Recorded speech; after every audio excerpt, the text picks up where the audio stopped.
Hello, everybody, and welcome to the 40k Badcast, episode 25, Campbell. We're up to the quarter century mark, as my dad reminded me when I turned 25, which made me feel old as hell. Episode XXV for those of you Ultramarines fans out there. My name is Dan Boyd, and I am joined by, I already spoiled it, but I don't know, Crimbo McBoozleberries. I actually got a letter the other day from somebody who sent me some bits. I forgot your username right now, but it was addressed to Crambo McGangbang. Which is probably, that's at least in my top 5 names I've been called. That's awesome, dude. Also, it's cool that like the postman just is like, yeah, sure, Crambo McGangbang must live here. Of the New Hampshire McGangbangs. A fine clan. It's a fine family name. The rich heritage. So this is our 25th actual episode, though. You know, we've done a couple of bonus episodes here and there. And I am quite proud of the fact that we've got this far. Yeah, that's like 23 more episodes than most podcasts get to. And I think, you know what? I think our last episode was our first good episode. But this episode, we're going to return to form with another pile of steaming hot garbage. Come for the banter, stay for the train wreck. All right, let's do it. Let's get into the aspects and talk about what's on our hobby radar. And I am still working on my fucking Hellblasters. I started them last show. 2 weeks later, still working on them. I'm very close to being done, but it's these guys have a lot of shit on their guns, and the guns have taken me, oh man, quite a long time. Not just the coils, the plasma coils, which I think we talked about a little bit last episode, but the guns themselves have a lot of detail on them, and it's been slowing me down. Yeah, they got all the weird techie bits and little dongles and dangles and lenses and stuff sticking out of them. Yeah, I'm on my last layer of edge highlighting with these guys. I have 2 guys fully done highlighted, but 3 more to go. Hopefully get them done by this weekend. I know that last show I said I would get them done by the previous weekend, but, you know, I'm not good at holding to my promises. Time makes fools of us all, Dan. Yeah, well, last weekend, I went out to the Spy Museum, went out and got drunk 2 days in a row. It was bad. Not a problem. Bad news. I'm too old to be doing that shit. What are you working on? I built a Teeth of Terra captain for my Templars, which is way more alliterative than I planned for it to be. But just because it's a nice cheap captain who's just kind of a beat stick. And so that's basically a captain with a chainsword, so you can take the Teeth of Terra relic, which is a very good relic in the Space Marine book. Yeah, and it comes in at like 77 points. I use the fucking what? Yeah, because the relic's free. It's like 74 points for a captain, 3 points for the bolt gun, and that chainsword's free. I use Why can't they make any fucking Primaris characters with chainswords? Can't you take like a lieutenant with the chainsword? No. Maybe Blood Angels can, but not regular Primaris Marines. You can take one with a power sword. You can take the fucking Burning Blade. What do you call it? The Burning Blade, which sucks. It doesn't suck. It's not. It's for a free weapon. It's not that bad. Well, but fuck, man, the sword that was the Emperor's sword until Gilliman showed up with the actual Emperor's sword, and you found out you just had like a gas station like trinket. I mean, it's still not a bad weapon. Yeah, it's just the Burning Blade. It's just compared to the Teeth of Terra, no thanks. And also, if you're using the Burning Blade, you're not using the Armor Indomitus, which the Armor Indomitus you can give to any character and it fucking rules. Christ, I heard you can give the Armor Indomitus to fucking Dreadnoughts in Blood Angels. Yeah, you can also give it to the Command Land Raider that you can get from Warhammer World because it's a character technically. So it's a Land Raider that can have like a 3-up invulnerable save. I heard some guys talking about this at an event and I was like, fuck it, I'm out of here. That's hilarious. It's so not intentional that it's like, yeah, let's just, I don't even know. I don't know. Wait, well, maybe it's not intentional, but very not intentional. It kind of like they would like trick out a fucking sweet Dreadnought or a sweet Land Raider with some super upgraded armor, wouldn't they? Yeah, or they'd give it a sword. Drive me closer. Yeah. I want to hit them with my sword. So anyway, I built this captain. I used the old Space Marine Captain box set that I got at the Gentleman's 40k event at Adepticon last year. That is a great box set. Yeah, I love that kit. I always have. I used that. I used some like legs in the stern guard. The chainsword is actually the two-handed chainsword from one of the Horus Heresy bits packs. So he looks cool as hell. I got a really good like dynamic pose on him too. Did you paint them or you build them? Just built them. Between like crazy work schedule and like I fucked up my fucked up shoulders, I haven't been able to paint much this week. But I got some work on the Squad of 5 Sword Brethren and the crashed Aquila lander that came with Battle from a Crag. I've had this thing for fucking ever, and I'm only just now putting paint on it. But it should paint up really quickly. But awesome, man. Yeah, that's it for my hobby progress, though. Have you played any games? Nope. I'm prepping for an Age of Sigmar tournament, but you don't care about that. And I don't want to hear about it. I played a couple of games. Shoot. So I played a game against Chris Stover. You remember Chris Stover from Nova, who kicked both of our asses? Yeah. Well, I played a game against him with his Tau, obviously, and not necessarily like a full rematch game like it was in Nova, but just a more narrative-based game. And we played one of the chapter-approved missions. The chapter-approved mission we played was the one where you have to divide your army up into 3 forces. Okay. And you randomly determine which one of those 3 starts the game on the table. Which one of his had his Manta in it? He did not bring the Manta. It was just a regular 2,000-point game. Yeah. And so this game was pretty interesting because instead of like alpha striking the shit out of me with a bunch of fucking Tau suits, it sort of was like everybody's coming in at the far ends of the table. We were also hammer and anvil deployment. Oh, wow. Which kind of meant that like nobody really got close enough to start shooting or start actually doing damage until like turn 3. Which is for 8th edition 40k, which is way different than normal. It's one way to cut down the alpha strike. So what it turned into was the very end of the game, a rush to the center objective, and I had to leave after turn 5 because it was getting late, and it was tied at turn 5. But if we would have gone on, he would have won. And so we rolled the dice to see if we would have gone on. And we would have. So he was the winner. But it was a good game, man. He's a good guy, and it's fun to play against armies that you don't normally see. However, the Tau fucking suck. not like they're bad. They're not great either. It's just that they're so annoying. Because you can play Tau with like a fuck ton of drones everywhere. And as long as you keep your drones near shit, you can just be throwing mortal wounds at your drones instead of taking them on everybody else. Which, when your armies are coming in piecemeal and, my shit might not necessarily be on the table, might not be getting a ton of shots out, it's hard to take these drones out. Whenever you need to take a fucking character out, you have to kill like 6 or 8 drones first, and you can only kill like 2 at a time. So extremely fucking annoying. Yeah, I believe. Were you using your guard? Yeah, I was, and some Marines. Okay.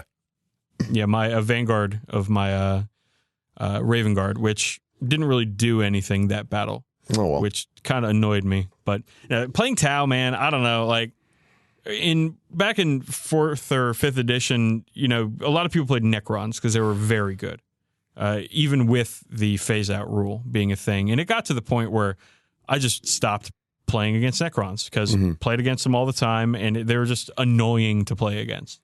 Yeah. And I think I might, if I see, like, if I'm doing a casual game and someone's like, oh, I have Tau, I'm going to be like, how many drones? And if they have, like, more than 8, I'm going to be like, all right, man, I'm sorry. And it's not because I'm worried about getting beat, because I don't give a fuck about that. It's more that it's just an annoying fucking way to play Warhammer. Yeah, because you're just bouncing off nothing. I get it.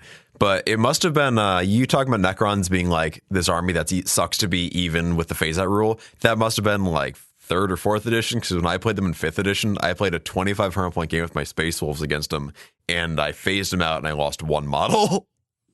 That's pretty good. I think it probably was 4th edition back when I finished my Grey Knights. Oh, well. I played a game against a fellow named Michael. He's actually a goon from Something Awful Forums. Pierre the Mime is his handle on the forum. Played a game against him last week, and it was a ton of fun. He brought his Nids. I brought my Guard and Marines in a not a super mean list, like not terrible lists, but not super competitive. So we came together and played another chapter approved mission, and it was a lot of fun. It was really good. I ended up winning. He only had his Malanthrope left at the end of 5 turns. Jeez. So we called it there. Yeah. But it was a fun one, man. And this was the first game where my Marines, my Primaris Marines, actually got to do something, and I learned a couple of things. What'd you learn? Thing 1, stay the fuck away from aggressors. if you see aggressors on the table, don't get near them because they will shoot you with a bajillion shots. Mm-hmm. And holy shit, if you charge them, make sure you kill all of them because there's a lot of power fist attacks coming back at you. Michael charged my aggressors with his Toxicrene. Yeah. And he was like, oh, fuck, I forgot they had power fists.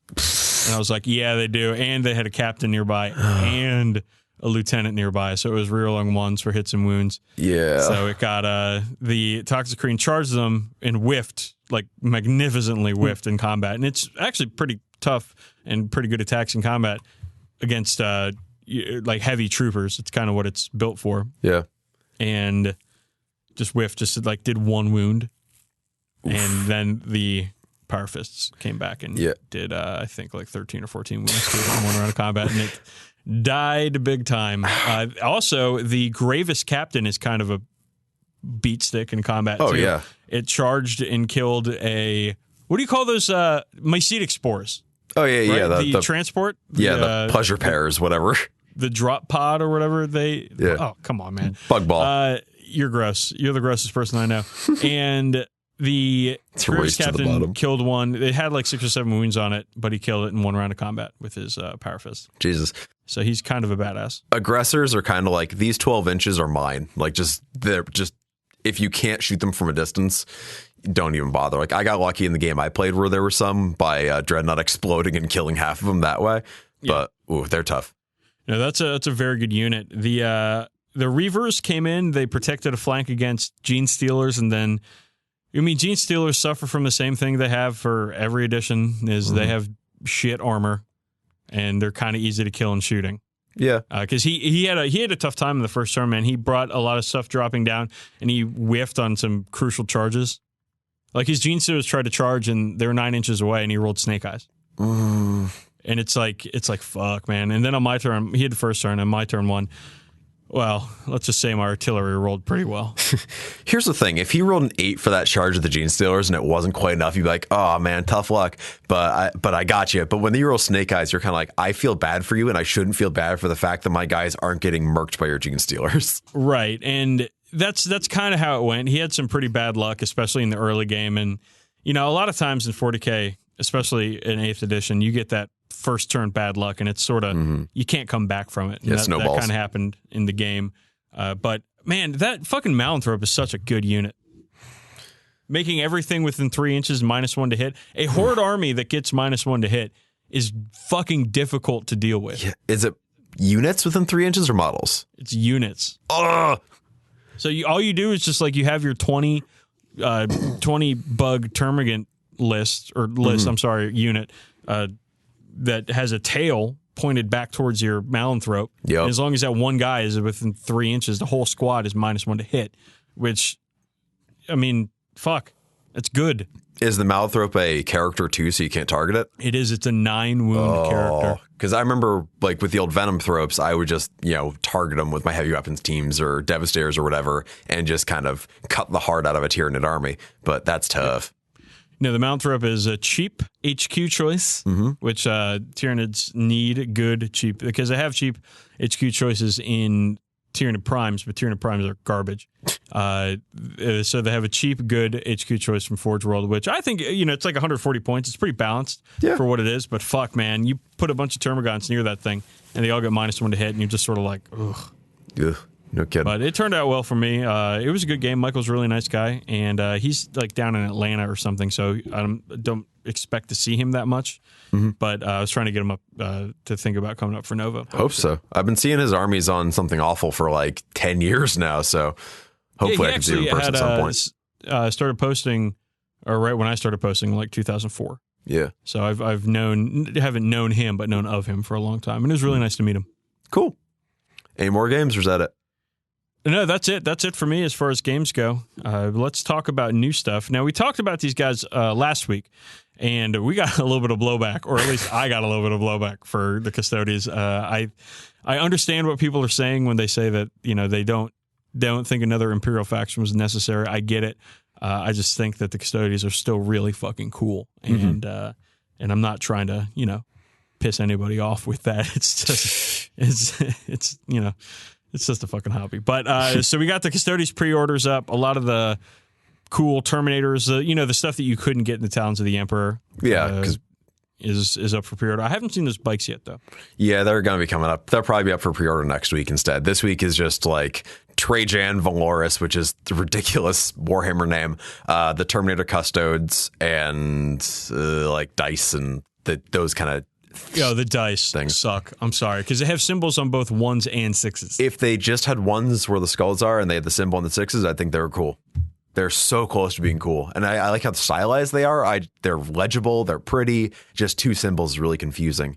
The worst ones for those are the Space Marine dice, where it's like 4 Apothecary dice, 4 Captain dice, 4 Librarian dice, and 4 Chaplain dice, because the Chaplain dice have skulls in the 1s and the 6s. Is it the same skull? No, but it's still like, if you're looking at it at a glance, you're still like, oh, this skull is a 1 and this more different skull is a 6. Yeah, that's stupid. I'm not a fan of that. I think... here's a hot take for you. I'm not a fan of symbol dice at all. All right. I get it, how people want to use them for their armies or whatever. It's cool. But can we make it industry standard that they're always on 6s and only on 6s? Yes, I would like that very much. Because it's too confusing when I'm looking at somebody else's dice and they have a bunch of symbols out there, and I'm just like, oh, what the fuck does that mean? The worst is when they have like, the guys who will either have like a set of dice, or they'll have a collection of dice where it's like, here's 4 Yahtzee dice and 3 Lord of the Rings dice I have for some reason, and these dice from the GW box game, and it's just like this pile of random dice, and half of them have symbols in the 6s and half of them have symbols in the 1s, and there's no way to tell the difference. You know who you're speaking of? You're speaking of Mike fucking Brandt. He's got this bowl in his house, and it's just like a bajillion different types of dice, and he brings it out to the game, and he just like grabs a handful and rolls it, and I'm just like, fuck, man. You think the dude who runs Nova could go down to the dealer area and be like, yo, I own Nova. Can I have 2 boxes of dice? And they'll be like, yeah, here you go. He's not that kind of guy, though. Do you know who I am? Yeah, no, I know he's... know who I am? No, he's a nice guy. Yeah. He just is unorganized with his dice, and it kills me. So as for other new releases, there's like the bunch of the Gathering Storm characters who came in the Triumvirates are being sold as individual models. Which is cool. It's cool. The Gathering Storm boxes are still the most value-packed way to buy them, but it's cool they're available individually if, you don't want these guys, but you want Greyfax or Cypher or whatever. Nobody wants Cypher. The model's really dope. Which is a shame, because the model fucking rules. I've never seen him on the tabletop. The Chirurgians, whatever, he wants Cypher. So Chirurgian. Chirurgeon? It's like surgeon, but with a chai in front of it. A chai tea surgeon, gotcha. Chirurgeon. I've never heard it out loud before. I've just read it. But they're coming out as individual things, which is neat. And the Living Saint Crusade is a quote-unquote quick and easy way to start Adeptus Sororitas, which I don't have a problem with, except for the fact that a quick and easy way to start this army is a $500 box of metal. And they're the classical Sisters models, which I think are still pretty good models, but it's just this big bundle kind of out of nowhere. And I have this gut feeling / wish list that it's them trying to clear out Metal Sisters models while, in preparation for plastics somewhere down the line. I don't understand how this is a bad thing. I don't think it's a bad thing. I just think it's a curious thing. Like, it's just kind of out of nowhere. Because if it was back in 7th edition when they had formations, I'd get it. If it was a formation, they sold it as a formation. Like, that makes sense. And when they do like the Talons of the Emperor box sets or the Megaforce box sets, and they're like these things that offer some savings, like, okay, I get it. This is just kind of a random allotment of one of every Sisters model, plus like a few weirdos who are kind of cool too. I don't know. I think it's cool. I hope it is a means to sell off a bunch of the old metal models, but who knows? Could it be that Games Workshop is just reacting to the uproar about people wanting more support for Sisters and are like, hey, we don't have anything like new model-wise or book-wise ready to go because that takes a long time, but here's something for you guys. Yeah, maybe. I mean, again, it's a thing. It's like, don't buy it if you don't want it, which is just so whatever, but it's cool. I don't know. It just kind of made me scratch my head a little bit. But that being said, that's really kind of it. If that does mean that they're releasing Plastic Sisters, if that is the reason they're trying to get rid of shelf space for new models, that's fucking fantastic. Oh yeah, then I'm totally fucking for it. The curious thing will be if in like 10 years there'll be that sort of old Hammer style like community hunting for old Metal Sisters models, and it's like, dude, you had your chance for 20 something years. Yeah, right. That's pretty much it for new releases right now. It's been kind of a slow week, but that's because LVO is going on. Like, the day after we're recording this. And I think there's a preview event tonight, which is kind of in line with the preview events they do at Nova or Adepticon. So chances are that if you're listening to this, you know more than we do right this minute recording this. That's a good point. Yeah, because it's the 25th of January right now, and LVO starts tomorrow or Friday. I'm not 100% sure when. Tomorrow and Friday are the same day. Fuck you. And we're not. Maybe there's in a couple hours they're going to drop some cool shit. Yeah, hope so. That'd be all right. Yeah, no complaints here. All right, so we wanted to talk about a medium that we haven't really approached on our audio podcast before, and it's audiobooks. We teased a segment that we had called Fulgrim's Book Nook before, which is not necessarily a full episode of 40k Book Club, which we should definitely do soon, Campbell. Yeah. Which is, of course, when we focus on a specific book.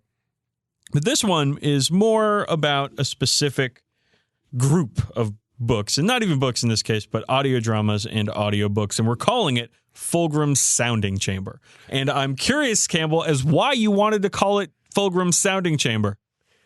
All right, so are you talking about sounding? Like the thing where you put like a little metal rod in your pee hole and you hit it with a tuning fork so it vibrates a lot? I was going to tell people to go look it up in Urban Dictionary if they didn't know what it was, but yes, I am. It's a double entendre. Dan, I'm sorry you don't appreciate my wit. Why did you say wit with the H sound? Because I would really like a nice wheat beer right now. What do you got to say about audiobooks? Have you been listening to any recently? Yeah, so what with like the whole Audible thing and all the audiobooks coming up on that, there's a buttload out there. And first of all, there's a distinction between audiobooks and audio dramas. Their audiobooks are usually just, an unabridged version of a book, which can be like 4 to 15 hours, depending on the book. And it is pretty much what you're used to if you've ever listened to audiobooks before. It's just kind of one guy, almost always a guy, reading through it, usually someone with an incredibly British name like Toby Longworth. And it's cool. Like, it's fine. It's a neat way to consume a piece of media while doing other stuff like painting or cooking or whatever you want to do around the house. But there are also the audio dramas, which if you ever listen to like old radio shows is more in line with that. And they've got sound effects and music and multiple actors. So you don't have one guy doing all the voices for the women, which is really awkward in the audiobooks. Because it's like read by Toby Longworth. Oh, sanguineous. It's awful. It sounds like Mickey Mouse. I listened to a bunch of audio dramas and one audiobook, and I'm kind of just going to give some capsule review sort of things. And you were going to do pretty much the same thing with the one you listened to. Yeah, I listened. Audible does a 30-day free trial, and I was kind of out of stuff to listen to for while I was painting. So I was like, fuck it, I'll give it a shot. And I listened to one of them. But let's have you go first. So the first one I listened to is actually a collection of audio dramas, and it was called Champions of the Eternal War. And it collects these 3 stories by different authors, ranging into different sort of Space Marine characters. So the first in it is The Calculus of Battle by David Geimer. And if you're an Iron Hands guy, you'll probably be like, yes, this is my shit. But it's basically just a couple Iron Hands going back and forth, weighing the value of human lives as they're on this battlefield and trying to figure out where they should strike and when they should pull out. And it gives you like a little glimpse into them, but it's kind of like watching 2 turns of a game happen and then somebody packing up their models and going home. That's fucking weird. It's well acted, and like the sound effects and music and all that stuff are cool, but it's kind of weird. The next one in there is The Embrace of Pain by Ian St. Martin, which is Nurgle versus Slaanesh, and it's Lucius the Eternal versus some Nurgle guys in the battle for the grossest fuckboy. It's the first half of it is not that interesting, and the second half is just kind of 2 guys grunting at each other. Now, I kind of like Lucius as a character. Really? In 40k, not in 30k. 30k, he's an annoying piece of shit. Mm. But in 40k, he's sort of almost an elemental creature who just, I mean, his existence is eternal. If somebody kills him, then he becomes that person. Or I'm sorry, that person becomes him. Yeah, which like that's kind of cool, and that doesn't really get touched on. Like it gets like mentioned, but it doesn't really happen in the story, which when you have a story about this guy and that's kind of his main thing, it's kind of a bummer to leave it out. But it's just really gross. Like the first half of it is just all about flies eating people, and it's kind of nasty. I mean, it would be fucking rad if like Lucius dies in like the first couple of chapters, and then the rest of the book is about how the guy that killed him is becoming Lucius and doesn't even know it until he's like, finally, he's like, oh fuck, it happened to me. It's just the 40k version of Face Off. Oh, it is. Yeah. Oh man, that. You know what? That makes it a lot better. Imagining Lucius the Eternal as like Nicolas Cage. As Nicolas Cage acting as fucking John Travolta, or John Travolta acting as Nicolas Cage. Yeah. Oh, I love it. And all right, so the third story in here is The Art of Provocation. Was it read by Nicolas Cage? I wish. It was some English guy. Okay. It was a couple English guys. The last one here is The Art of Provocation by Josh Reynolds, and this one was actually super fun. Lucas the Trickster is a loose cannon cop on the edge, and the Wolf Lord doesn't want him on his force, so he sends him off to do things alone.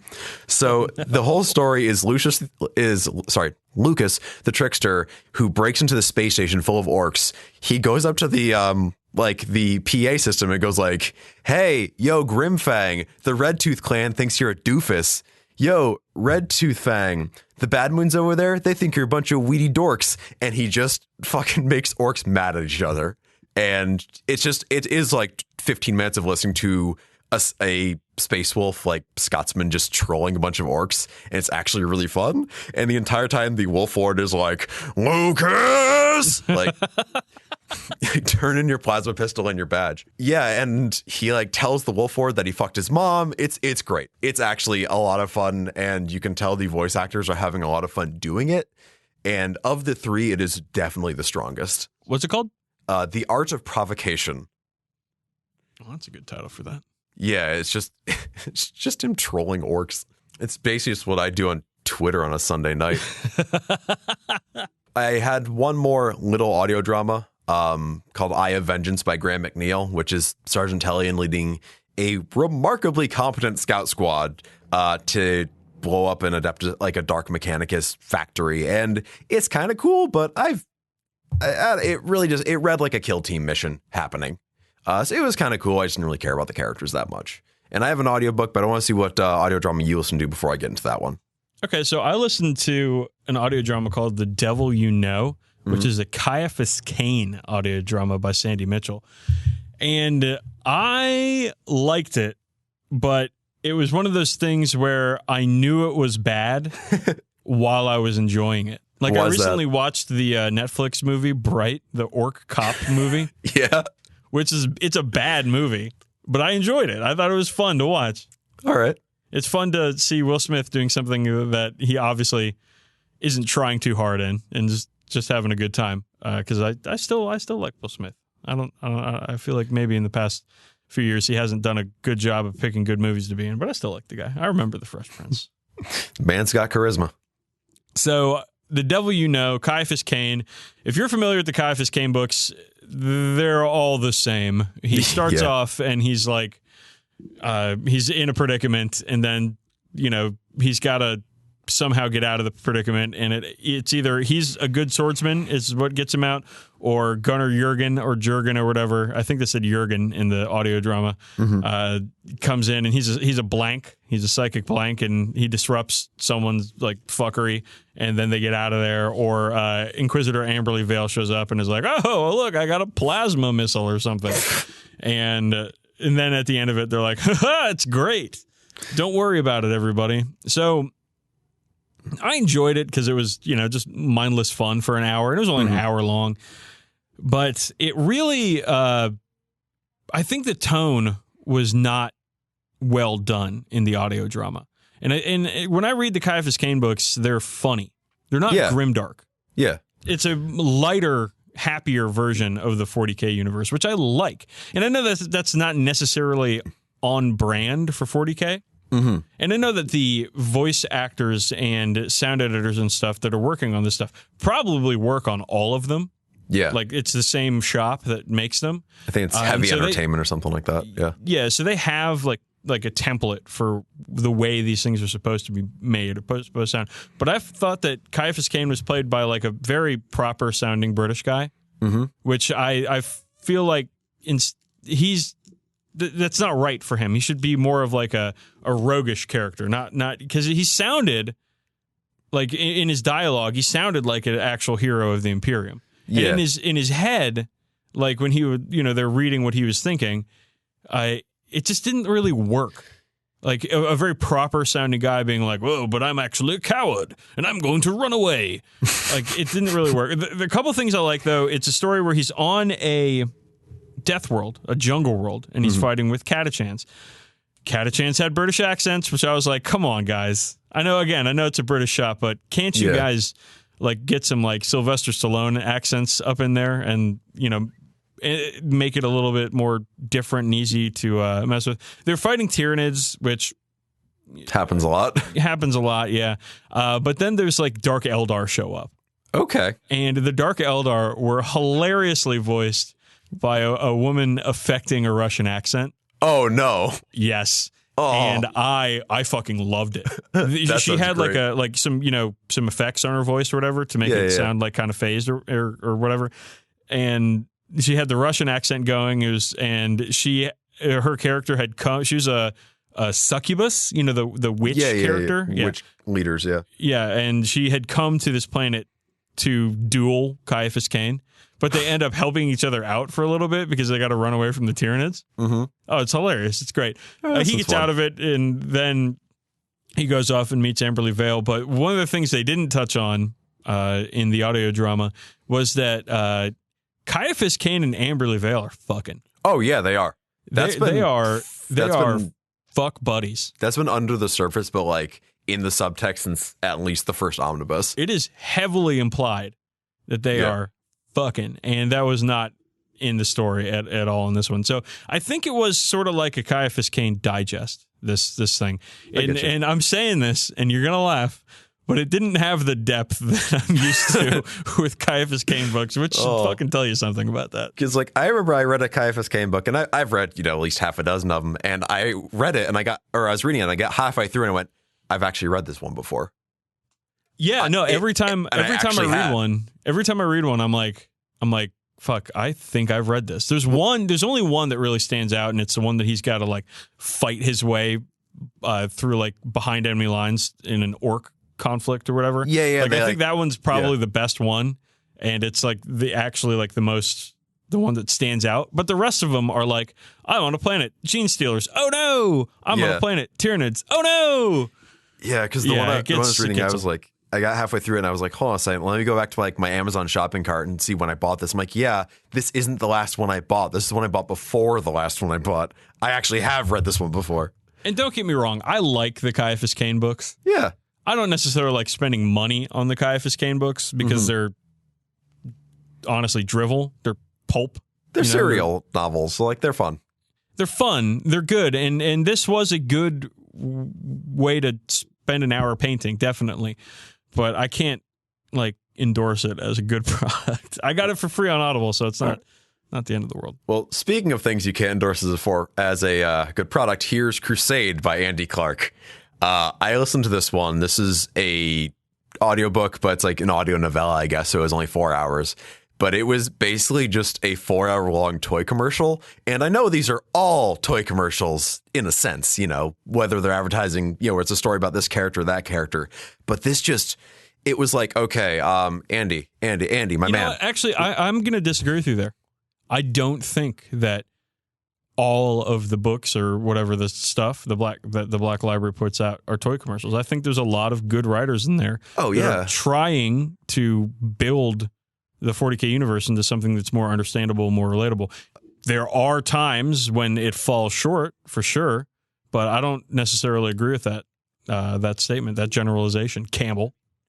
All right, Aaron Dembski Bowden is like one of, if not, he's probably my favorite living author, and like I think he's an excellent writer, and Dan Adams is an excellent writer, but like, and their books stand great on their own. But Black Library as like a product, like they are to push the toys, like one thing's to push the other. And fortunately, we're not in the era where like every book that comes out has to be supporting a model release like we had in like 2012 through 2015 or whatever.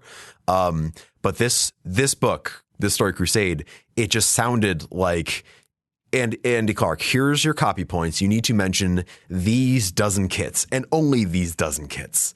And if this story is basically a novelization of the box art for Dark Imperium, it showcases every single model in the box set, everything that came out as a new Primaris release, everything that came out as a new Death Guard release, and like says what each thing does. And I don't know, it's really an uncreative story. It's just pretty by the book bolter porn, and there's not a single character or model or character or unit that shows up in the story that isn't a direct new release. It doesn't really capture a sense of scale of what's happening or of what the significance of what's going on is. There's just some planet, some Ultramarines got diverted there, and the Death Guard happened to be there, and they fight, and then the Ultramarines win. The end.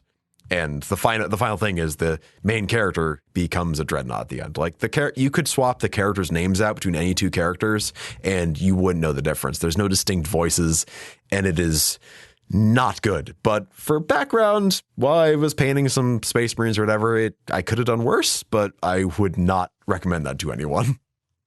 Yeah, it sounds like you really loved it. Yeah, no, that's I actually. Fuck, I was going to say if it actually had a physical book, I'd say it's on my bookshelf right now, but I do not have a physical book, and it is not on my bookshelf, and it will never be on my bookshelf. Oh, well. It will not be sitting in between my books by Isaac Asimov and Ian Watson. I will say I am interested in exploring more of the audiobooks and audio dramas from Black Library. I think it's a... I mean, I love, like, listening to the Warhammer TV weekly 40k battle. Yeah, that's fun. I like the work that they do there. I don't know. It's just fun to be immersed in the hobby sometimes when you're painting or you're modeling or whatever else. Well, and I think that those things can do a good job.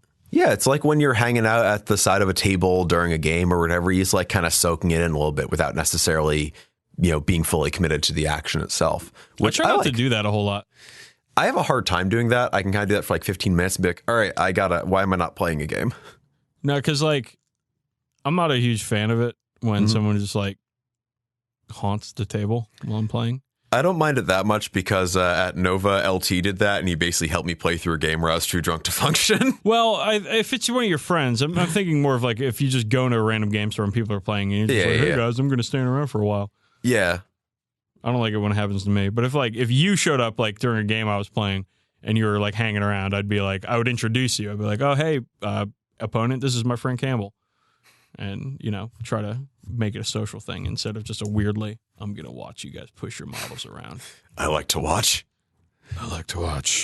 men play with toys. One last note I'll say just about audio dramas and so on is they tend to be about an hour at most, like for the actual audio dramas. Is that right? And that does limit how much can really happen in them. That's kind of too bad. It is too bad because I wish you could get the audio drama style production for a longer story, because even that, very like white house paint story that is Crusade could have been livened up if you had different actors portraying the different characters and all that stuff. While with just 1 hour to work with, you end up with, especially with the heresy stories, a lot of just two guys talking. Yeah, I like the sound effects a lot.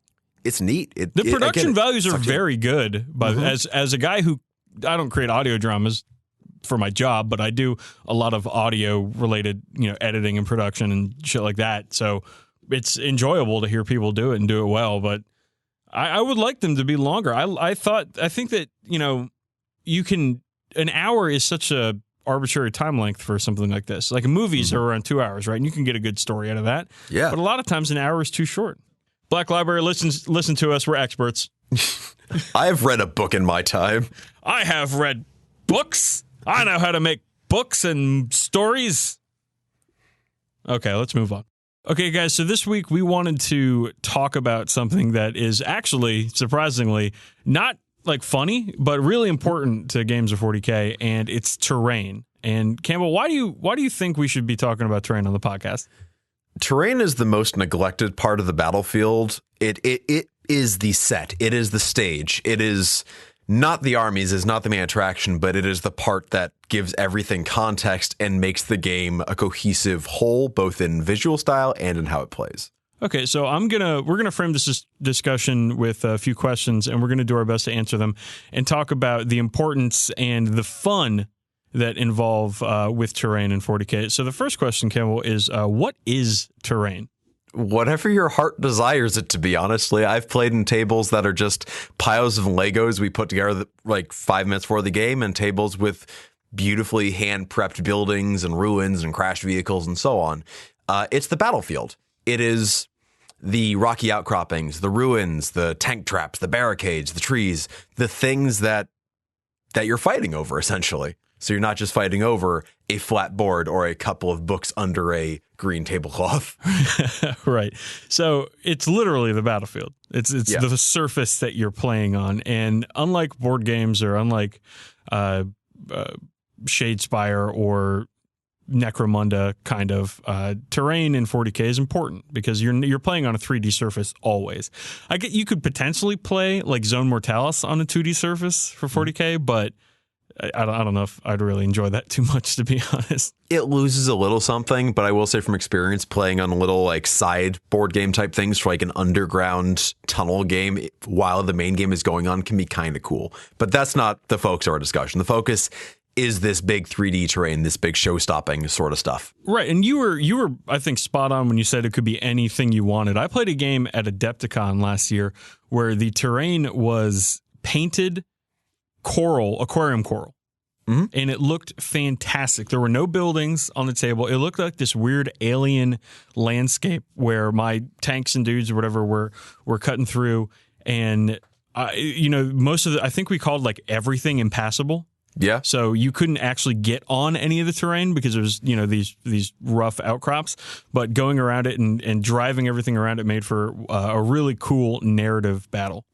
Well, yeah, that's the context it can give you. Like, I'm working on this crash shuttle right now, and that alone, like, once I'm able to put that on a table, that gives it context. Now, if I put an objective on the shuttle, it's like, okay, you're trying to retrieve the intelligence in the crash ship or whatever. It's the context for the battle. But right, and so that leads us to our next question. Why is it important? Why is it important to have terrain on the battlefield?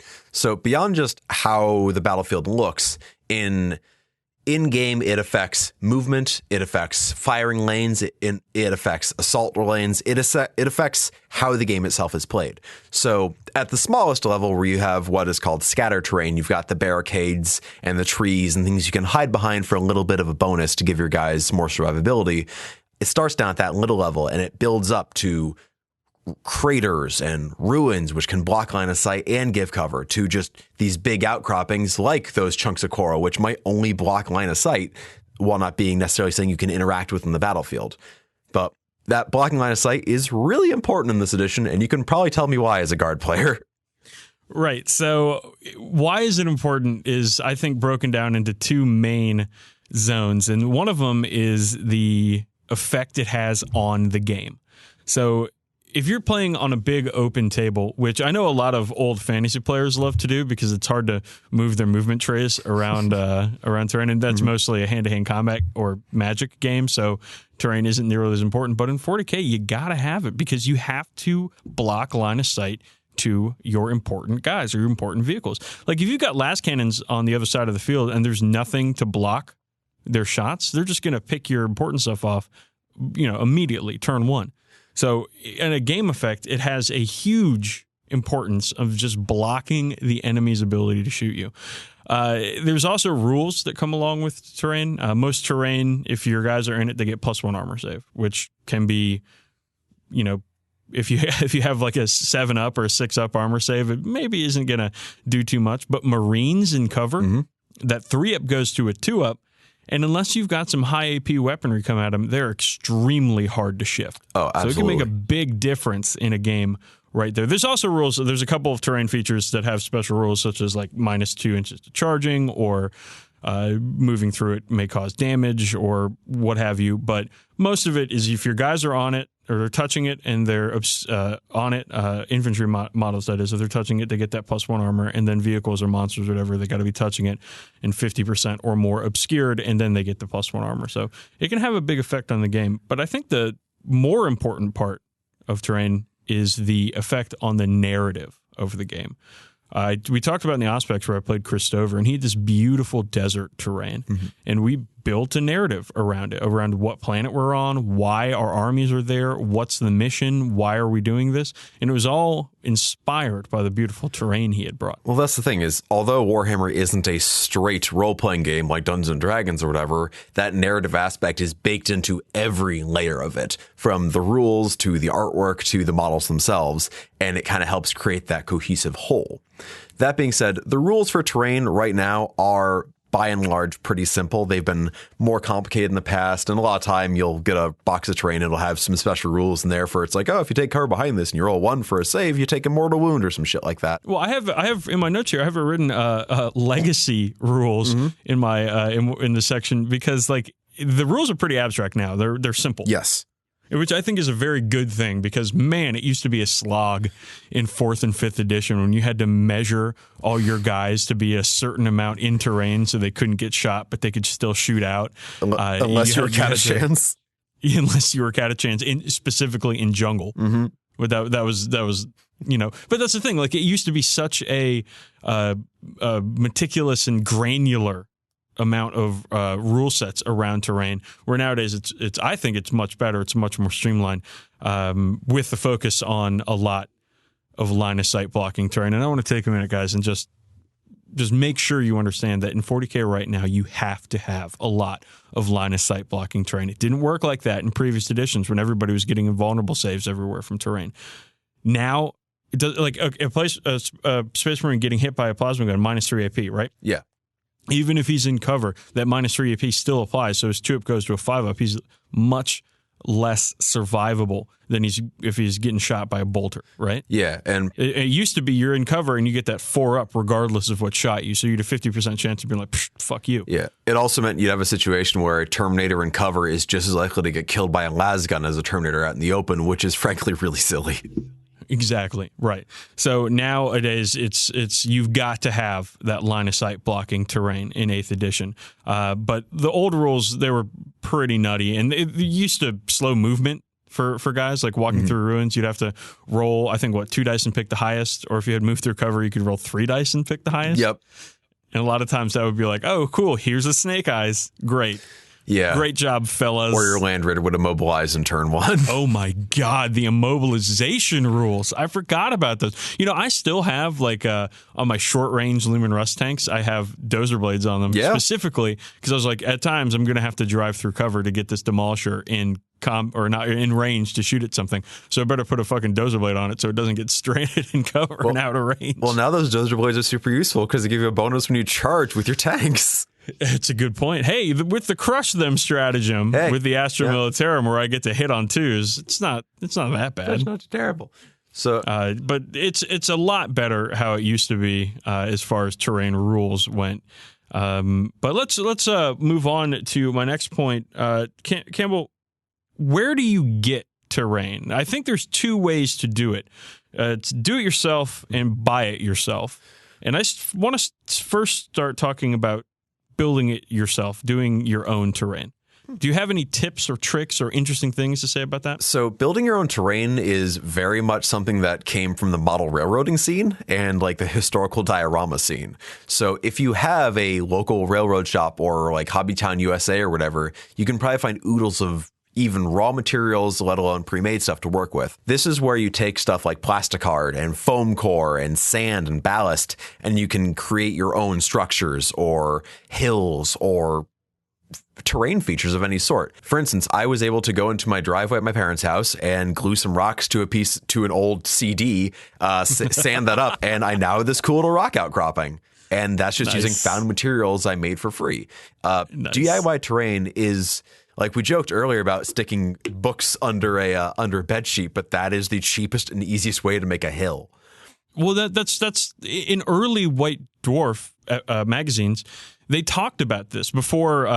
The Games Workshop was selling their own terrain. Before there were a ton of shops out there selling terrain, it was learn how to use refuse or rubbish to make terrain. You can use soup cans, make great oil drums. Yep. You can use bottles, like the bottom of a 2-liter bottle with those weird I don't know what the hell you call them, but flangey things. Nubbins, yeah. Yeah, nubbins. You pop one of those down, it looks a nice silo or something. Yeah. You can use egg crates. Egg crates work great for tank traps. Yeah, absolutely. You just cut those things out, and you got yourself some nice tank traps. And especially once you start gluing like extra 40k bits to them, because like, yeah, you get a soup can, but once you glue a spare door from a rhino on the front and an Aquila over that, boom, you've got a little command post. And if you're a 40k player, you probably have an expansive. I tried to say the words extensive and expansive, and it came out extensive. I thought you were going to say expensive, which would also be true. Well, you have an expansive bits box at home, I'm sure, and you can add anything from all the Imperial vehicles come, or they used to at least come with like an extra sprue with a bunch of like hunter killer missiles or radio things and all sorts of shit on them that I usually don't put in my tanks because I don't like a lot of ornamentation, a lot of extra shit. So I have all this stuff, and I made objective markers with that crap. Yeah, basically that stuff that I remember. Oh, I have my comms relay I made for I called it the Adeptus Trashcanicus comms relay because I made it out of one of the missile pods from a Valkyrie. Yeah. Which is cylindrical, and I put a bunch of crap on it, and it looked like a trash can with a bunch of crap on it, but I used it as my comms relay back when that was a thing that had rules. I used to have an oil silo made of a bunch of Pringles cans connected by bendy straws. It looked awesome. I bet it did.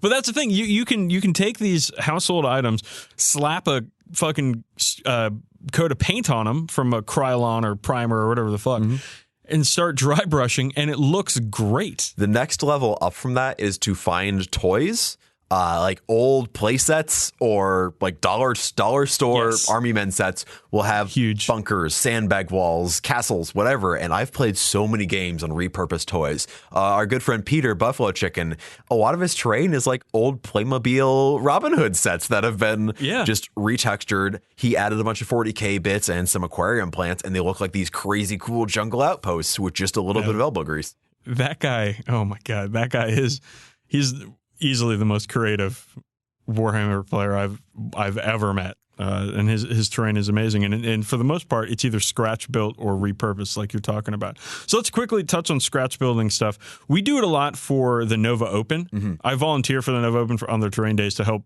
build out all the terrain that we use for the tournament and the narrative and all that stuff. And it's really important that if you're in the DC area, why don't you come on out and volunteer for the old Nova Open Terrain Day, because we could probably use all the help we can get. But besides that, all of that stuff is scratch built, mainly using foam, like packing foam. Yeah, styrofoam. Or styrofoam, or what's a foam core? Yep, the foam core boards. Thing. So use that. You use plasticard, popsicle sticks. We did huge, like in the fantasy, we were doing terrain for I think it was Lord of the Rings, and we made these little houses out of foam core bricks and then built roofs with popsicle stick shingles. Yeah. And they actually look really good. Yeah. I mean, they're little houses, but you paint them up, cut some rock type designs like into the side of the foam core, and you paint that, and you like give it a nice black wash, and then dry brush it with a lighter gray, and you're done. You're golden. And you do brown on the top for the shingles on the roof, and it looks fantastic. Yeah. The thing is, a lot of the scratch built terrain, because of the nature of the materials it's made of, tends to not be super durable, but it's very cheap. And that's why every year there are multiple weekends where the Nova crew goes out and fixes and makes more, because that stuff will break. Yep. And a lot of it is on MDF or HDF footprints, just like 12 by 12 cutouts or fiberboard or whatever, to make it a uniform size piece of terrain, because the Nova terrain setup is a thing, so you want to have every table have the same amount of terrain on it so it can be fair. I guess. Now, Games Workshop put out a lot of really good books on how to build terrain called How to Build Wargames Terrain. There were 2 or 3 editions of it, one in the 90s, one in the 2000s, as well as they used to have White Dwarf articles all the time on scratch building terrain. They even just had one in the January issue on scratch building Tau terrain using PVC piping and spare bits that's frankly pretty excellent. Yeah, I saw that one. That was really, really good. Yeah, that was like, granted, the guy has a very deep bits box because he works at Games Workshop, but you can make incredible terrain using cast-offs and leftovers. So if you do want to find those, look for how to build Wargames terrain or Warhammer Wargames terrain book. They're around on eBay. They're around in old hobby shops. You can usually get them for a pretty decent price. And they have a ton of great stuff in there. So let's move on to buy it yourself terrain. There are obviously...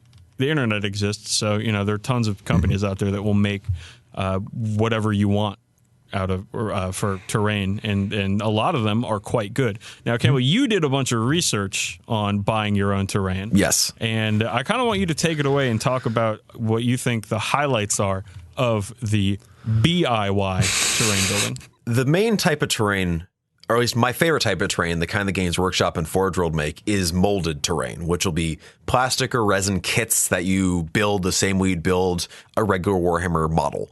I like the look of this stuff best because it has a shared aesthetic. It has a three-dimensionality to it, and it makes it feel very realistic when you're getting down at eye level and looking at these buildings. Well, let's be clear. The Games Workshop and the Forge World terrain all look fantastic. Yes. They're really, really well done pieces of terrain, be it ruins or fortifications or buildings or trenches or what have you. They all look amazing. Yeah. The only drawback is, well, it tends to be a bit pricey, although not that pricey in the grand scheme of things compared to a lot of terrain, and it tends to be very Imperium focused. So if you play Eldar or Tau, you have fewer options out there. But there's still stuff to do. Well, if you pay Tau, I mean, just fuck you. Yeah, fuck you. You actually do have a really nice kit, though. The GW terrain, anyway, is actually fairly reasonably priced compared to a lot out there. It's like $30 for a nice big urban ruin. And granted, you're going to need a bunch to fill a whole table, but it's not that badly priced. Some other companies like GameMat.eu and Battlefront/Galeforce 9 do pre-painted resin scenery. And that, frankly, isn't as detailed, but it's pre-painted. It's not that expensive, and it looks really, really nice. Availability on that stuff can be kind of low, though, so I would only buy when you know it's in stock, or else you might end up like me and wait a year and a half battling with Galeforce 9's customer support to not get anything. Oh, my God. Yeah, that was not fun. But other companies do make resin terrain, like Puppets War, and Mantic makes some plastic terrain. And while it's all the right scale, it doesn't necessarily have the whole 40k aesthetic going. So it might take you a little bit of doing to get some 40k bits in there to make it feel at home. Now, the next, actually was probably the most popular type of terrain out right now, is the MDF stuff, is the flat pack laser cut wood stuff. It is basically the IKEA of wargaming terrain. Oh, yeah. It's cheap and easy. Cheap, easy, and flat packed. And it always has this burnt wood smell to it, which I find kind of pleasing. I love not everyone the does. burnt wood smell. Yeah, I like it. It's kind of like it's rustic, is what manly. it is. Yeah, it smells like a log cabin. But the issue is, it tastes like burning. It tastes like I'm having a stroke. Oh, no. No, the stuff is, this stuff, because like it is the IKEA of gaming terrain, can be kind of boxy. And because pretty much anyone can throw together a few Illustrator templates and get this out there, you do need to be a little more discerning. Also, I've seen that like ruins as part of MDF, they don't look that great. Not usually. Although like intact buildings, they can look really good. But what I've seen from what people have done with ruins is it's just too, I don't know, not ruinish. Yeah, like it looks like it's clearly made that way. Yeah. Yeah. So Death Ray Designs is one of the companies that I like their MDF stuff, because they made a bunch of buildings that are styled like the Dawn of War, Space Marine, and Necron buildings. And because those games, because the first Dawn of War game has a kind of low graphical, like low polygon count, the buildings tend to be a little boxy anyway, so it really does fit that look. They also make some cool post-apocalyptic buildings and like Zone Mortalis corridors and tiles and stuff like that are also super cool. On the other side of that, there's a company called Foreground, number 4 Ground, which makes pre-colored MDF stuff. It's about as pricey as the GW terrain once you get down to it, and costs half again, if not twice as much as what other MDF stuff costs. But it's already colored, so you can just snap it together and you are good to go. The only stuff with MDF is it's kind of a thirsty material, so you don't want to use super glue when assembling it. You want to use PVA glue or wood glue, and it might take 2 coats of spray primer before it really gets a nice even coat on it. That's a good suggestion, Campbell. Thank you. Yeah. Also, going back to foam terrain, be careful when spraying that because aerosol can melt styrofoam a lot. So depending on the kind of foam you got, you might want to cover it with latex paint ahead of time before doing any spraying. As for using an airbrush over it, I don't think an airbrush uses aerosol, so it'll probably be okay. It uses air. It uses compressed air. Minus the osol. So you probably won't be melting the styrofoam. Because when you melt styrofoam, it starts setting off some kind of noxious fumes that are even worse than the aerosol fumes. So be careful out there. Wear a respirator if you can. All right. So we talked about MDF. What else we got? There's also printed card terrain, which GW used to make back in the day. They don't really anymore. But I love printed card terrain. They'd make these plastic bulkheads. They'd snap those together, and then you would slot in these pre-printed. Dylan talked about how he had 1 million of those a couple episodes ago. Not only does he have 1 million of them, he actually got some of them recut in acrylic and plasticard and made like more durable hand painted versions of the same old terrain. He has the old Imperial Firebase. It's not done yet, and it weighs a ton. It costs a lot of money to get actually cut, but it looks amazing because using this hardcore terrain. Does he have the painted cardboard Orc Dreadnought? The printed cardboard single sheet thing? Yeah, he does. I have 2 of them. You have 2? Yeah. Oh, that's awesome. Yeah, there used to be one on the display case in my local GW store. For those that don't know, in the 2nd edition starter kit, the orcs had a bunch of orcs and a bunch of Gretchen, and then they had 1 or 2 printed cardboard dreadnoughts that you would use that were dreadnoughts that you'd use in the battle if you wanted to. They're still legal GW models, so if you do want to abuse true line of sight, just turn it sideways and it's completely flat and they can't shoot it. It's like when Bugs Bunny hides behind a tree. Oh, wow, that's funny. GW doesn't make the printed card terrain anymore outside of some that was in the Battle for Kimura box set or Gangs of Kimura box set. There's a company called WorldWorks Games, which makes printed card terrain that you clip together. I think theirs is a system called Terrain Clips, or that's another company altogether. Google both. Why not? While they chiefly make terrain for Malifaux and Infinity, they make some really 40k friendly stuff too. They make cool space stations and dungeons and stuff like that. And the final most like wowie zowie 21st century style of terrain out there is 3D printed terrain. And 3D printing, I don't think it's quite the miracle some people think it is just yet. You get this kind of grainy step-like texture on most of the stuff out there.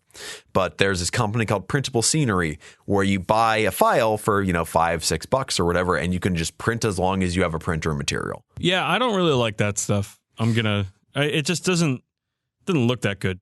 Nah, it doesn't. But I think in, 5-10 years it might. Because GW Have you experimented with buying any of that stuff? I've bought some of the Pop Goes the Monkey shoulder pads for my Tartaros Terminators. I need to do the acetone bath thing so I can make the little bit of grading come off them because I want my stuff to be silky smooth and not look like a little set of stairs. But there's a bunch of 3D printed terrain at my local hobby shop, Alpha Omega, that a friend of mine donated to them, which is honestly for getting a lot of terrain onto a table pretty quickly and cheaply. It's cool for that. It just doesn't. I gotta imagine with like big pieces, the little striations or whatever in the plastic that they use it can't be too bad. Yeah, but it's still not quite there. But GW themselves, they use 3D printing for these are for rapid prototyping and such. And there's bits actually at even at the GW like Warhammer World where you can see some 3D printed stuff. Like there's this big like 2-story diorama, and at the top of it is a 3D printed like Barbie doll scale Reboot Gilliman. Oh my god! Because it's this Fortress of Ultramar. It's very cool, and since you're seeing it at a distance, you can't really see that it's a little bit grainy. Let's talk about one more thing before we wrap up our terrain discussion, and it's the board itself. What are you playing on? So there's we'll go DIY and then BIY. DIY, you can play on anything and just plop a dinner table with some terrain on it is fine. A floor hammer is a thing that I've done many times when I was younger and I was playing. You can do that, but you can make your own stuff too. And if you've made your own big gaming table, like fucking high fives, claps, snaps, like whatever. Great job. But not all of us have the space to do that. Now, a very easy way to get a gaming table going is take a piece of 6x4 plywood, mix some sand and some like gray paint or some red paint or, like rusty colored paint, and just slop that thing on there, and then you have a battlefield. Let it dry before you put your models on it, but then you have a battlefield and you're ready to go. Which, I mean, that was how all game surfaces used to be back in the day. Like, you'd go to an old Games Workshop or whatever, and the table, they'd have their tables out there, and on that would be plywood painted with a mix of sand and paint. Yeah, and the one thing to keep in mind is plywood will warp, so you want a thicker, like an MDF.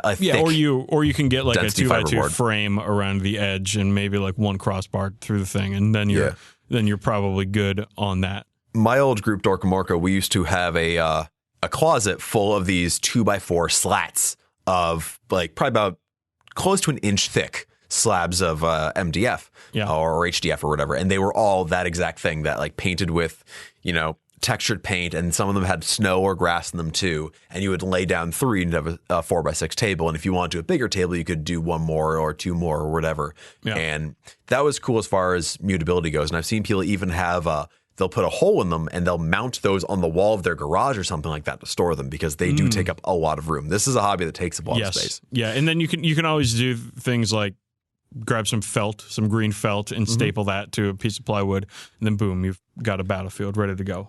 Just add terrain. Wargaming started in English pubs on pool tables, so you're just kind of getting back to the old DNA with that. But you can buy a lot of stuff too, Campbell, and yes, you can. I want to mention first and foremost things like Table Wars fat mats, which are the neoprene mats. I actually just purchased one for Blood Bowl, the Blood Bowl neoprene mat from Forge World. So not from Table War, but I was more thinking of a neoprene product than instead of from whatever. Fuck you guys. That's a way to bury the lead. So you can buy one of these things. They come in the correct sizes, 6x4, and they have art on them. We've talked to Doug on the show before about Table War products, and they're fantastic. The best thing about them, I have an all metal Imperial Guard army, is my guys fall over, they don't get chipped. It's amazing. And GW makes their own mats too, but none of them are the right size. They look nice. They're busy, but they look nice, but none of them are the right size. But GW does make plastic tables. They do. They make the Realm of Battle table, which is a bunch of 2x2 tiles. There's 3 of them out there. There's the regular rolling hills with piles of skulls and craters of skulls. That was great. That's actually a very good product. It's a very good product. I love that one. That one even passed what they called the Fat Bloke test, where they had a guy jump up and down on the board to see if it would break, and it withstood the pressure. I have one that I've had for a good 7 years now. I've laid that out on coffee tables, dining tables, my bed at one point. Yeah, you want to come over and play some games in my bedroom? Hope you brought your dice, not the sexy dice, the regular ones with skulls on them. But yeah, there's that one, which is great. They have you roll the sexy dice and it says lick floor. Hug with clothes on. But that one is super good. It's got hills on it. It's got the little pits of skulls, which are kind of cartoonish, but it's Warhammer. What do you expect? Right. They have one which is like an Age of Sigmar one, which has these like embedded ruin texture type things, which is pretty neat. And then they have a city board which photographs beautifully, and it sucks to play on because there's these gutters and dice get stuck in the gutters. You're every single time you roll, half of your fucking, unless you're in a dice box, half your fucking dice are going to be on their corners. Yeah, because they sit in these little holes that are like dice sized. They're the perfect size for dice. Yeah, it's so annoying to play one of those tables unless you have a dice box. If you notice on Warhammer TV's Twitch stream or whatever, they play on those tables all the time for 40k games, and they always have a dice box. Yeah, well, I played on that. I played one of those tables at Warhammer World, and I had Marnius Calgar giving rerolls to all my guys around him, or whatever chapter tactics thing it was, and I'd roll 20 dice, 10 of them would end up in the gutters. Yep. I'd reroll all my misses, then I'd reroll all the dice that got in the gutters, then I'd reroll all the misses that got in the gutters again, and every die was being rolled 4 times. It's a nightmare to play. And then the game took 3 days. Yep. Granted, again, looks great, but you'll want a dice box. Cricket match. There's also non-GW people who make molded plastic terrain. Yes. There's also non-Table War people who make neoprene mat battle boards or whatever, battle mats. We're just talking about table war because we like Doug, and we both own table war products, and I do have a fat mat, a full one that Jason Sniffen, thanks Jason, gave me at Nova, and I've played on it, and it's fantastic. No, I think the fat mats are the best neoprene mats out there. There are others out there, but I think they're the best. As for the molded plastic tables, Secret Weapon Miniatures makes a set series called Tablescapes, where they've got a whole bunch of them. I've got the Ruin City one, and it is very cool. Kind of a pain in the butt to put together, though, because it's like 1x1 sections, which when you're doing a 6x4, that's fucking 24 of them. And you have to spend 20 minutes putting those little black fasteners on everything. It's kind of a... I mean, I have a 6x4 folding table, the Alpha gaming table type thing. That is perfect. I don't need to put those clips in anymore, but I'm still arranging these 24 tiles. And because they're roads too, I have to make sure the roads make sense. So the GW one... No, you don't. Fuck it. every intersection is a 4-way intersection to dead ends in every direction. It's just like my SimCity layouts. But the GW one sets up faster. Let's get to takeaways here. And I think the main takeaway is that it's easy. It's really easy to... If you've got your own play space at home, if you play at home a lot, or you got a club or something, it's pretty fucking easy to get terrain built or bought and made for your games. Yeah. And I think at this point, there's really no excuses for not having terrain. Space? Just get out there and do it. Space is an excuse, because the one issue is terrain takes up a lot of room. That's the thing. I don't make terrain because I don't have room to play at home. Yeah. And I play at other people's houses or at game stores or at cons. So I don't have my own terrain. But if I had my own setup at home where I had space to play Warhammer 40,000, like a basement or something, then totally I would spend I'd probably put away 3 months or something and just be like, this is the 3 months where I only build terrain to try to get up a collection so I can have a pretty sweet setup at home. And the cool thing about terrain is it paints up very quickly, and it gives you a lot of opportunity to experiment. I'm working on a crash shuttle right now, like I mentioned earlier, and I got to try out a bunch of different kinds of sponge weathering. I got to play around with dry brushing more than I usually do. Some people, it doesn't need to look perfect like your models do. Exactly. That's the other thing is for the amount of it can be intimidating seeing a big building and be like, oh God, I know how much work it takes to paint a guy who's a tenth this size. But no, just dry brush the shit out of it. I edge highlighted every edge on one Cities of Death Ruin. It took me a month, and I didn't paint terrain for 3 years after that. Why would you do that? Because I was 20 and dumb as hell. Learned from my mistake. Dry brush everything. I think there's one more takeaway that I want to make sure everybody understands, and it's that in 8th edition, use ton of terrain, specifically line of sight blocking terrain. Get those tall pieces out. Get them out, man. I know there might be a pain in the ass, there might be heaven. Get those fucking tall boys out. Put them on the table. Block your shit. It won't protect you from my basilisks, but it will protect you from my Lehman Russes. And it'll look good while you do it. And if you've got sweet-ass terrain at home and you want to share with us, please do so. Contact at 40kbadcast.com. Yeah. We want to see it. Speaking of, we've gotten so many emails from people who've sent in their models who took our advice to title the email, Hey Fuckos. If I were just to do a find in our inbox right now for fuckos, I'm finding 8 fuckos. These listeners, gotta love them. Yep. Okay, well, we're going to talk more. Hey, listeners, this next one's about you. We've got a new fan fiction challenge coming up. Yep, it proved really popular last time when we did a fan fiction challenge for people who, this is your first episode, I'm sorry. We do these things called fan fiction challenges where people send in their fan fiction and they win the prize of us reading it on the air because we have nothing to give them. So this one, because of our last episode where we read an amazing excerpt about 40k High School, we are introducing the 40k High School 40k Badcast 40k fan fiction 40k challenge, and we 40k teen 40k 2040k teen 2040k teen. So it's simple, guys. Send us in just one page of your best, most fantastic 40k high school fan fiction. One rule is that the principal of this high school has to be Principal Emperor. He doesn't have to be in the story. You don't even have to mention him. Just one thing in your high school, the principal is Principal Emperor. We'd love for you to send them in by March 1st. That gives you, almost a whole, or more than a month rather, to create and craft your fan fiction, and just keep it to one page. No like 10-page diatribes of a bunch of bullshit. And send them into contact@40kbadcast.com, and in the subject line, please put 40k high school. Or hey fuckos. Hey fuckos, 40k high school. No, the last one proved so popular that like an hour, like it wasn't even an hour and a half after he posted it, Steel Mentor changed his Twitter handle to Principal Emperor. He did. I mentioned that to him. But I like that guy. That guy's good people. He is good, folks. I look forward to hearing about who the commissar will take to prom. Is the commissar like a student there, or is he like the gym class teacher? Let's leave it up to our writers. I'm curious.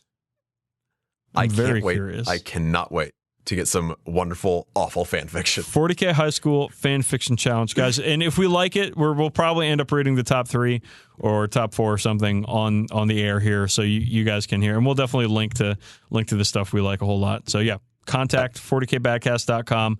Hit us with your best shot. I have a gut feeling Biff Trundrish wouldn't make it out of 7th grade. No, he doesn't. He's not the most literate. But Campbell, yeah, we're speaking about fan fiction, and that leads us to our favorite segment of the whole show, Fact or Fan Fiction, where you read some horrible drivel you've dredged from the bottom of the internet to me, and it poisons my brain, and I die a little bit. So please, tell me you got something good for me this week. It's like I was out there with a shovel just scraping sewage off the street, and I just poured it into this Google Doc. Since Damon was a young boy, he always wanted to be like his father, who was a company master for the Dark Angels. He was also the right-hand man to Supreme Grand Master Azrael, the Dark Angels chapter master. When Damon reached 30, he signed up to become a Dark Angel, a Space Marine chapter that was high-rated in the Emperor's eyes. All Damon wanted to do was reach Company Master, so as he filled out the form, capital F for some reason, he stated where he would like to be put, then handed the form in, and waited for the acceptance letter. Is there a form for 30-year-old applicants to the fucking Dark Angel? I think it's called a job application for your local Games Workshop store. Oh, nice. Damon was a 30-year-old with olive skin, short dark brown hair, and blue eyes. 3 days later, Damon went downstairs to see if there was any mail for him. That's when he spotted a letter on the side that was already opened with a note from his father. Note start. Congratulations, son. You've made it to be a company master. Love from Dad. Note end. He just gets to be a company master? He just right to it. Nice. Chain of nepotism. Fucking nepotism. As he left the house to go to the barracks to start his training, he spotted a few other new recruits, but his main focus wasn't getting to know his fellow recruits. It was to get to know all the old Dark Angels, to name a few like Ezekiel, a Grand Master of the Librarians, Asmodai, an interrogator chaplain, spelled like Charlie, and then the chapter master, Supreme Grand Mater Azrael, and a few others. As it came to lunchtime, he sat with his section. To his surprise, they were joined by Ezekiel, which gave Damon a chance to get to know him, to find out everything he needed to know so he could prepare himself for when he does go into battle. Jesus Christ.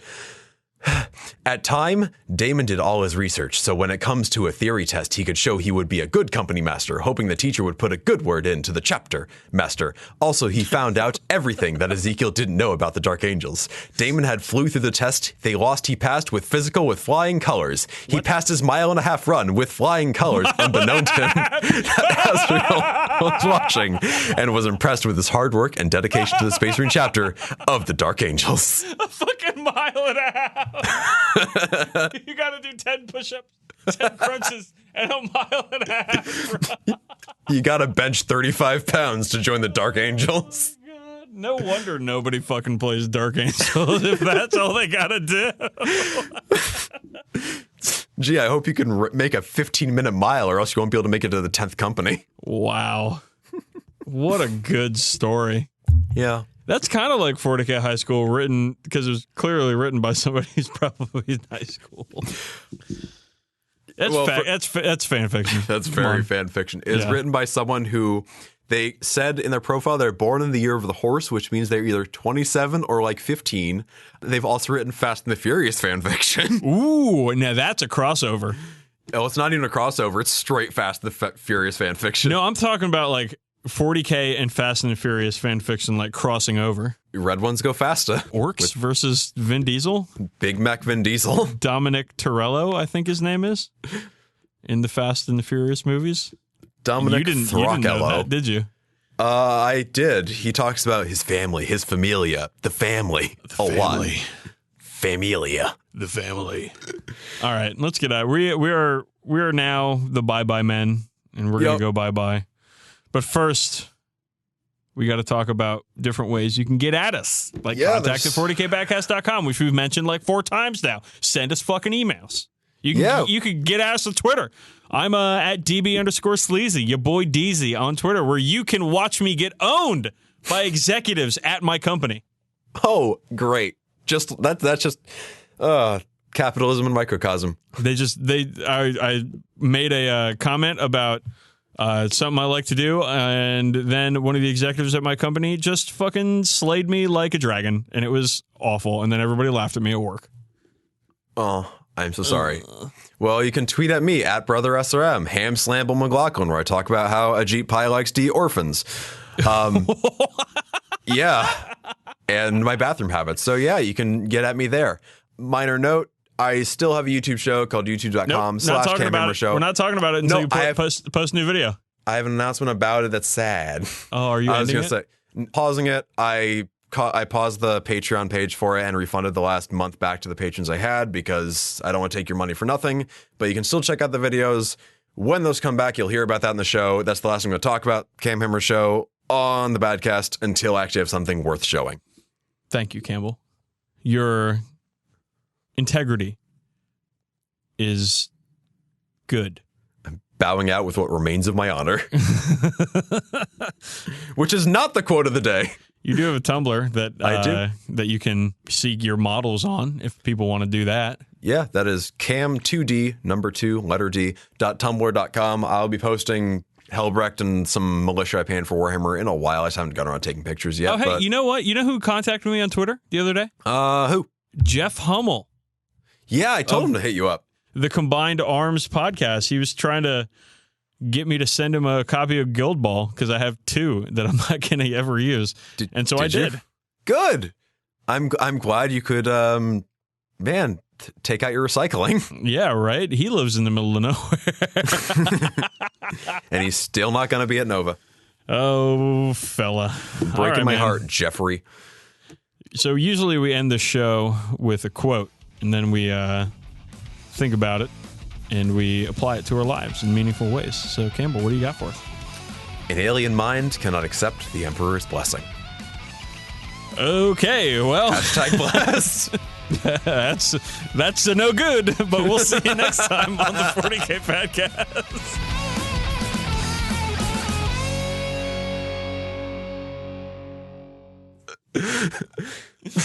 That's about a house of spicy meats a pie. Oh, fuck. Yowzers. Way to build that one up.